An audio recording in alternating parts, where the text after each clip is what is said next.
ട്രെയിനിലിരുന്ന ആളുകൾ ക്രോഷേ ചെയ്യുന്ന വീഡിയോസ് കണ്ടപ്പോൾ മുതലുള്ള ഒരു ആഗ്രഹമാണ് എനിക്കും അങ്ങനെ ചെയ്യണമെന്നുള്ളത്. പക്ഷെ ട്രെയിനിൽ പോകാൻ ഒരു ചാൻസ് കിട്ടണ്ടേ. അങ്ങനെ ഇരുന്നപ്പോഴത്തേക്കിനും എന്റെ സിസ്റ്ററിന് ഒരു എക്സാം സെന്റർ കോയമ്പത്തൂർ വന്നു. അപ്പൊ ഞാനും അവളോടെ പോകുന്നുണ്ട്. അപ്പൊ ഞാൻ വിചാരിച്ചു ഈ ഒരു ട്രാവലിംഗ് തന്നെ നമുക്ക് കുറച്ച് ക്രോഷേ പ്രൊജക്ട്സ് ഒക്കെ ചെയ്യാന്ന്. ആദ്യം ഞാൻ അതിനുവേണ്ടി ചെയ്യുന്ന ഒരു ഗ്രാനി സ്ക്വയർ ആണ്. ഫ്ലവർ പോപ്പപ്പ് ചെയ്ത് നിൽക്കുന്ന രീതിയിലുള്ള ഒരു ഗ്രാനി സ്ക്വയർ ആട്ടോ ചെയ്ത് നോക്കുന്നത്. ഞാൻ എടുത്തേക്കുന്ന യാൻസും എന്റെ ഡ്രസ്സും മാച്ചിങ് ആണ്.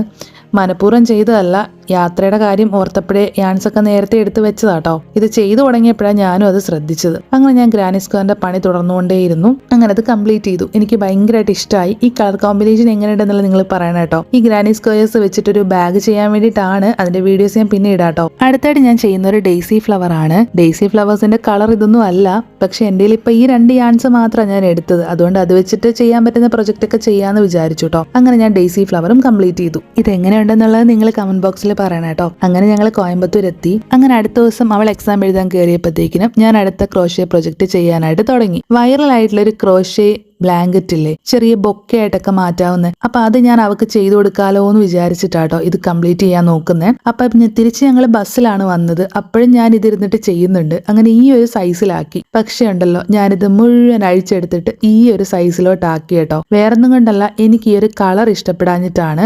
നമ്മൾ ആ ബ്ലാങ്കറ്റിന്റെ ആ ഒരു കളർ ഒരു വൈറ്റ് അല്ലെങ്കിൽ അങ്ങനത്തെ ഒരു കളറല്ലേ. അപ്പൊ ഞാൻ വിചാരിച്ചു ആ കളറിൽ തന്നെ അവർക്ക് ചെയ്തു കൊടുക്കാന്ന്. ഈ കോസ്റ്റർ എങ്ങനെയുണ്ടെന്നുള്ളത് നിങ്ങൾ കമന്റ് ബോക്സിൽ പറയണം കേട്ടോ. അപ്പൊ ഇതൊക്കെയാണ് ഞാൻ ഈ ഒരു കോയമ്പത്തൂർ ട്രിപ്പിൽ ഞാൻ ക്രോഷേ ചെയ്ത പ്രൊജക്ട്സ്. വീഡിയോ ഇഷ്ടപ്പെട്ടെങ്കിൽ ലൈക്ക് ചെയ്യുക. ക്രോഷേ ഒക്കെ ഇഷ്ടപ്പെടുന്നവരാണെങ്കിൽ ഈ ചാനൽ സബ്സ്ക്രൈബ് ചെയ്യാനും മറക്കരുത് കേട്ടോ.